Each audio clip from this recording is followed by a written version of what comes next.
banyita Sayinkuye Wilson. Sayinkuye Wilson ni ukuvuga ngo hano mu kagari kanyu hari kugaragaramo ibintu byo gufata abana batujuje imyaka ku ngufu.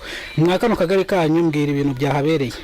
Hari umugabo w'imyaka 45 yafashe umukobwa ku ngufu, hanyuma amaze gufata ku ngufu uwo mugabo yaciye atoroka, ntabwo yagumye ngo amategeko ngo amufate. Ni ukuvuga ngo yatorotse aburirwa irengero nyuma yo gufata umwana w'umukobwa ku ngufu. Umwana bafashe ku ngufu afite imyaka ingahe? Afite imyaka 16.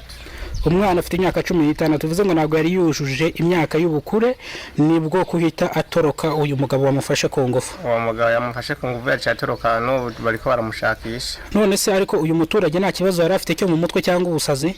Ntabwo yari gifise, ahubwo uwo muturage ahora akunda gucuruza. Uwo mwana yamushukishije utuntu acuruza. Yamushukishije twa tubombo bajya bashukisha abana. Birangira amufashe ku ngufu, uyu mwana bimuviraho ingaruka, ubu ngo bakaba ari mu bitaro bya Masaka. Cyane gose. None se uyu musore yacitse cyangwa ari kwidedembya hano hanze? Umusore yacitse, n'ubu nta wuzi iyo yagiye, muga gusa dukurikiranye cyane gose twumva ngo yagiye Uganda. Umugabo w'imyaka 45 y'amavuko yafashe umwana ku ngufu ufite imyaka 16 y'amavuko. Ubwo uyu mwana yamufashe ku ngufu ku iki gicamusi, ubwo uyu mwana yamushukishije uduhenda abana, yajyaga aza kuri botike yiwe aje kumuhahira, akamuhereza utubombo n'udushokora. Birangira uyu mugabo amusabye kuba ahagumye, birangira amufashe ku ngufu. Uyu mwana bimuviramo ingaruka, akaba arembeye mu bitaro bya Masaka. Abaturage amakuru batanze bavuga yuko uyu mugabo w'imyaka 45 y'amavuko yimukiye hano mu kagari kabo, ndetse ari umuyede usanzwe, amaze gutera imbere. Yari afite akabotike katari kanini, katari na gatonya, ubwo iyo ukarebye usanga karimo nk'ibihumbi 400 by'amafaranga y'u Rwanda. Uyu mwana rero yajyaga aza kumuhahira umunsi ku munsi, dore ko uyu mwana yajyaga no muri kontwari bakicara bakaganira, ubundi uyu mwana yarangije agataha. Rero uyu mugabo yaje gufata uyu mwana ku ngufu, bimuviramo ingaruka. Ko kugira ngo bimenyekane uyu mwana yatashye iwabo yananiwe, mu gitondo bamubyutsa bagasanga yuzuyeho amaraso, nibwo uyu mwana yavuze ibyamubayeho. Ako kanya bahita bamujyana ku kigo nderabuzima. Amakuru abaturage batanze bavuga yuko uyu mugabo yahise acika akaburirwa irengero. Abandi bavuga yuko yaba yagiye mu gihugu cy'abaturanyi cya Uganda, akaba ariyo mpamvu ari gushakishwa bamubuze. Ariko inzego z'umutekano zivuga yuko uyu mugabo yafashwe kandi yatawe muri yombi. Bivuze ngo amakuru yahise atugeraho kano kanya, uyu mugabo yahise atabwa muri yombi n'ishami ry'ubugenzacyaha RIB. Ni mu gihe abaturage bamuhaniye igihano cya burundu bitewe n'icyaha yakoze cy'indengakamere cyo gusambanya umwana utujuje imyaka y'ubukure, kugeza ubwo uyu mwana bimuviramo ingaruka. Uyu mwana akaba aherereye mu bitaro bya Masaka, ari kwitabwaho n'abaganga kugira ngo ataza kuhaburira ubuzima. Uyu mugabo yafatiwe mu karere ka Nyagatare, ari kugerageza gucika kugira ngo yambuke igihugu, ahita afatwa.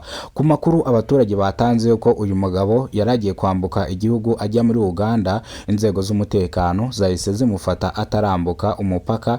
Bamufatiye mu karere ka Nyagatare, ngira ngo abenshi murahazi, hafi y'umupaka wa Uganda. Uyu mugabo rero yahise atabwa muri yombi n'ishami ry'ubugenzacyaha RIB. Ni mu gihe uyu mwana ari mu bitaro, ari kwitabwaho n'abaganga b'inzobere kugira ngo ataza kuhaburira ubuzima. Ese hari indwara zandurira mu mibonano mpuzabitsina yigize yandura? Ese nyababyeyi we hari ikibazo yigize igira? Ku maraso yavuye ntago byigize bihungabanya ubudahangarwa bwe bw'umubiri we? Ibi ngibi baraza kubidusobanurira, natwe tuze kubibasobanurira. Natwe dutegereje ibisubizo byo kwa muganga kugira ngo dutangaze andi makuru yizewe. Kandi mu Rwanda murabizi yuko dukora amakuru yizewe. Nimba rwo bwa mbere ugeze kuno muyoboro wa Kidasamura TV Rwanda, kora subscribe, ufungura inzogera kugira ngo uzajye ubasha kubona amakuru mu gihugu cy'u Rwanda yizewe. Ni incamake y'amakuru, reka amakuru tuyarambure mu buryo burambuye. Sayinkuye Wilson ni ukuvuga ngo hano mu kagari kanyu hari kugaragaramo ibintu byo gufata abana batujuje imyaka ku ngufu. Hari umugabo w'imyaka 45 yafashe umukobwa ku ngufu, hanyuma amaze gufata ku ngufu uwo mugabo yaciye atoroka, ntabwo yagumye ngo amategeko ngo amufate. Ni ukuvuga ngo yatorotse aburirwa irengero nyuma yo gufata umwana w'umukobwa ku ngufu. Umwana bafashe ku ngufu afite imyaka ingahe? Afite imyaka 16. umwana afite imyaka 15 tuvuze ngo ntabwo yari yujuje imyaka y'ubukure nibwo kuhita atoroka uyu mugabo wamufashe ku ngufu. uwo mugabo yamufashe ku ngufu yaciye atoroka n'ubu bariko baramushakisha. None se ariko uyu muturage nta kibazo yari afite cyo mu mutwe cyangwa ubusazi? Ntabwo yari gifise, ahubwo uwo muturage ahora akunda gucuruza, uwo mwana yamushukishije utuntu acuruza. Yamushukishije twa tubombo bajya bashukisha abana. Birangira amufashe ku ngufu, uyu mwana bimuviraho ingaruka, ubu ngo bakaba ari mu bitaro bya Masaka. Cyane gose. None se uyu musore yacitse cyangwa ari kwidedembya hano hanze? Umusore yacitse n'ubu nta wuzi iyo yagiye, muga gusa dukurikiranye cyane gose twumva ngo yagiye Bugande.